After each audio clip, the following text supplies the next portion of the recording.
Hello there. This certainly is interesting. Millions of dollars to combat opioid abuse are coming to Idaho. You mean the place where everybody's keeling over because of it? And they're going to get millions of dollars to combat it? They don't even register in their brains that's what's going on.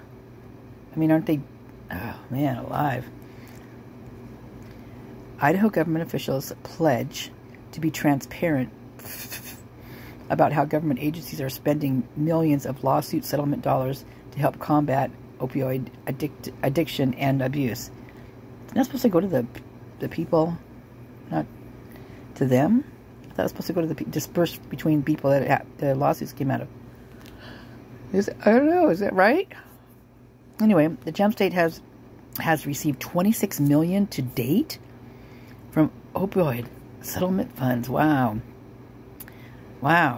Less than half of those funds went directly to the state. $8 million was set aside for cities and counties, and another $5.8 million was directed to the state's 7 regional public health districts. The funds come from opioid manufacturers, distributors, and retailers who settled lawsuits with states for more than $54 billion for their role in the epidemic of opioid abuse, which is linked to 75% of reported drug overdoses in America in 2020. Dang, you guys, that's crazy. Opioid settlement funds have little oversight, KFF Health News reports, which has drawn comparisons to massive settlements that tobacco companies paid to states that had few restrictions. Few of these dollars have been spent so far in Idaho. Where are they being spent? But another round of spending reports are due in 2 months, which will detail what money was spent locally throughout fiscal year 2023, which ran from July 2022 to June 2023. We are at the very beginning, Idaho Department of Health and Welfare Director David Jeppesen said in an interview about the opioid settlement funds. And this process could take a long time, I bet. Idaho promises to tell the public how it spends settlement money. That just makes me laugh. Idaho will receive its final payments in 2038 if the companies who agreed to settle with Idaho don't prepay, said Stephanie Guyon, Deputy Attorney General in the Consumer Protection Division of the Office of Attorney General. All Idaho local government agencies that received funds are required to file financial reports by the end of September that will later be published by the Idaho Attorney General's office. That level of transparency is rare. That is another thing that cracks me up. That level of transparency is rare. National reporting suggests 2 years into states receiving settlement funds. Only 15 states say they will report all opioid settlement fund spending, according to the opioidsettlementtracker.com. That's a weird... why would they say they wouldn't report it? That seems weird. Idaho has promised full public reporting, while 18 states have pledged reporting some figures, and 17 states have not publicly committed yet, according to the tracker, which collaborated with KFF News, Health News. State and local governments have received more than $3 billion so far. Payments began in 2022, KFF Health News reports. In 2021, 353 Idahoans,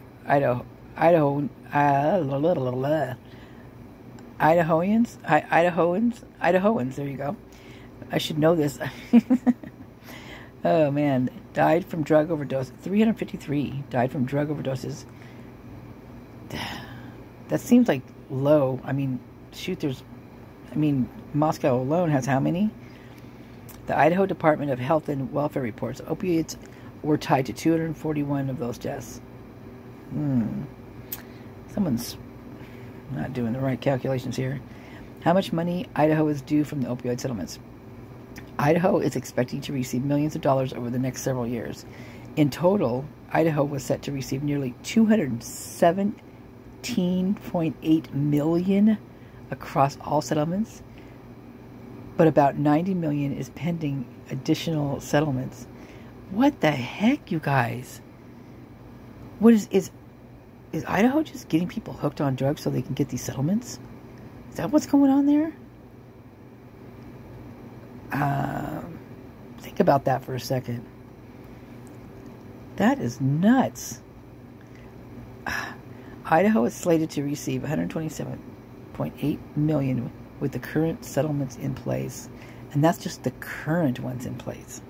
Wow. Idaho settlement money goes into 3 pools. 40% goes to the state, 40% to the cities and counties, and 20% to health districts. The Idaho Attorney General's office has finalized opiate settlements with 3 pharmaceutical distributors, 2 manufacturers, and 1 consulting firm. The state anticipates finalizing 5 more settlements involving 2 additional manufacturers and 3 pharmacy chains. In total, 75 Idaho local and regional government agencies, including cities, counties, and states, 7 regional health districts, are eligible to receive funds. Here's a full list of eligible agencies. I'll click on that in a second.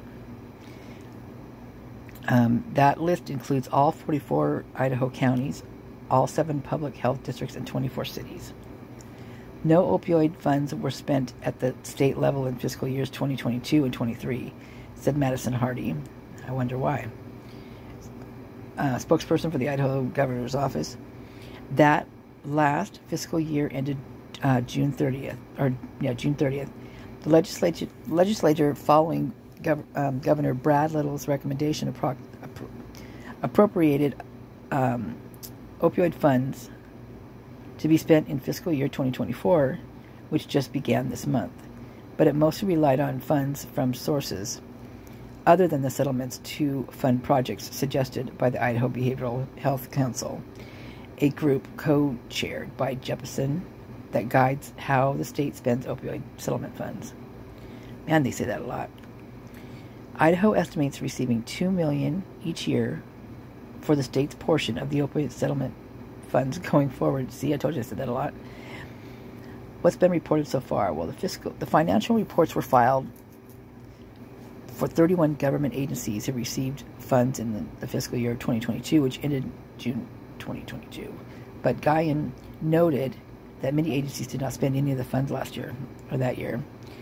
Any local government agencies that receive funds must submit a financial report to the Idaho Attorney General's office, whether they spend them or not, Guyan said. The office plans to publish each year's reports on its website, which lists the settlement funds Idaho has received so far and describes the process.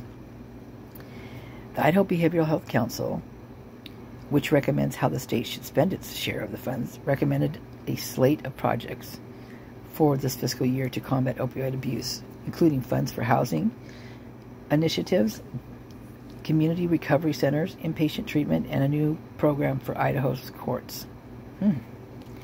It's interesting. The projects that were funded by the state pulled from various pools of money, with only less than $2 million of the 89 million group of projects funded by opioid settlement funds. Wow. They don't, what are they spending it on then? Just going to let it pile up? But it disappears. Central District Health ramps up personnel for programming. Cities and counties, rather than spending the funds themselves, can reallocate their money to their public health districts. So far this year, 12 counties and cities have sent a total of $191,000 money to their local health districts, according to the recent released data by the Kaiser Family Foundation. Central District Health, which is receiving the largest sum of money compared to the local government agencies of Idaho, have received $1.5 million so far, said Rebecca Sprague, public health program manager at the district. But it has only spent $200,000, mostly on personal costs, to build up programs that would complement efforts that are already taking place in the communities it serves in Ada, Boise, Elmore, and Valley counties. That includes ramping up its clinics to offer more treatment for opioid use disorders. Funds from the settlements must be spent to combat opioid addiction and abuse, as reported previously in the Idaho Statesman. But the state's defined goals for the funds are broad. I bet. So, I'm being bad, I know, but that's how I feel about this thing. It's like I don't know. Someone needs to babysit that money. Sprague said that's important in Idaho, where the opioid epidemic might look very different in bustling cities like Boise compared to rural communities. Oh, bullcrap. But small towns can be the worst. It's not going to be a one-size-fits-all, Sprague said, adding that we are using our funds in a way that we have learned will probably make a really big impact, will fill in the gaps that we know of. Well, I actually hope so. I don't want to laugh, but I really hope it does help. If you have questions about how your local government is spending this money, Sprague encourages you to call your elected officials. East Idaho Public Health, a health district that spans 8 counties that include Idaho Falls and Rexburg, has spent less than 1,100 of the more than 664,000 it has received so far. Listen, that's ridiculous. $1,100? That is ridiculous. Someone needs to get in there and get some programs going. That's wild. Oh, man. Health education specialist Mallory Johnson said in an email, with the use of opioid settlement funds, Eastern Idaho Public Health is excited to expand current programming, she said, which includes drug overdose prevention programming, training on how to use the opioid overdose reversal drug, naloxone, drug take-back events, and more. EIPH has strived to be careful and strategic with how opioid settlement funds are utilized, and has spent time developing a strategic plan and a committee to guide spending.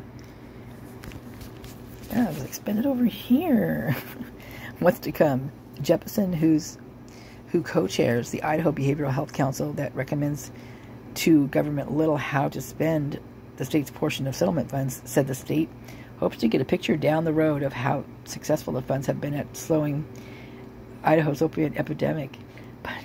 But generally, he says the funds will have been a success if they help create better, comprehensive treatment for people struggling with addiction and prevent new addictions. Well, that's true. I agree with that. The Idaho Behavioral Health Council meets next August 11th to consider suggestions for state projects. 80 ideas in 29 different categories came in from public feedback, which Jefferson said the county will narrow to a handful of items that it'll suggest the legislative fund when they return to the Idaho State House next year. Wow, the post means to come back. That's crazy. That's lots of money. I can't believe that one has only spent $1,100 of $664 that they got. I mean, that's actually stupid, in my opinion. There you have it. There you have it. All right. And that is your news for the day. I'm tired. I took care of a friend of mine that's over the weekend. Yesterday, the day before, and whew, that's some work. Lots of caregiving going on. I'm tired tonight. Okay. Well, I got some other stuff coming up soon. And I'm just trying to figure out how to do the one I want to do really bad, but it's a lot. It's a lot. And I'm struggling with it. For many reasons. Because there's lots of names in it, and they're all like connected, and it's so, well, it just makes me feel like there is a group throughout Idaho. Like it happens periodically. Like it's basically, the Aryan type supremacists, white supremacists, and there's been some really not so good stuff going on surrounding that group. And I just got to thinking about this. You've got them, which, remember the Baileys that just got busted, right? Jesse James and then Candace, which everybody thought was Emma's parents, or I don't know if they are or not, but anyway, they got busted, and it was a white supremacist drug gang from prison, and then they were, of course, out, doing it on the outside. But you got the white supremacists and their drug dealings, you've got the cartels and their drug dealings, and then you've got the other drug dealings that are definitely in that area, whether it be through, I don't want to say the frats and sororities because it's bigger than that, but they are dispensing them. It's got to be, So you got those three. And then you got like downtown businesses. It is a lot, and it's like, how do they? Well, and then again, I'm going to add them in here because I do not just. I can't count them out because they have been very. They got a lot of criminal activity going on, and that would be the church. So you've got all those groups, all those entities, and trying to be the ones that are making the money through these dealings. So how does that go down?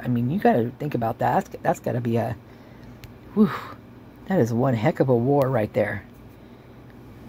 And I'm pretty sure that church has one heck of an arsenal. That's just a given with churches like that. Like, it's pretty common. It's very common. And of course, you've got all the other ones. You know darn well that the supremacists do. They have all kinds of weapons, and of course, so does the cartel. So, man, that's scary business. I would not want to be caught in the middle of that, that's for sure. But, I don't know. It's pretty scary, you guys. And then we got this going on. And they're not even spending the money for programs and things. It really makes me feel like they're getting these kids addicted to these drugs, these cheap drugs that are deadly, in order to make money. What if that's what's going down? That is some sick thinking. And that is downright inhumane, disgusting, and ugh. Yeah. Well, time for bed. Everybody have a good night. Bye-bye.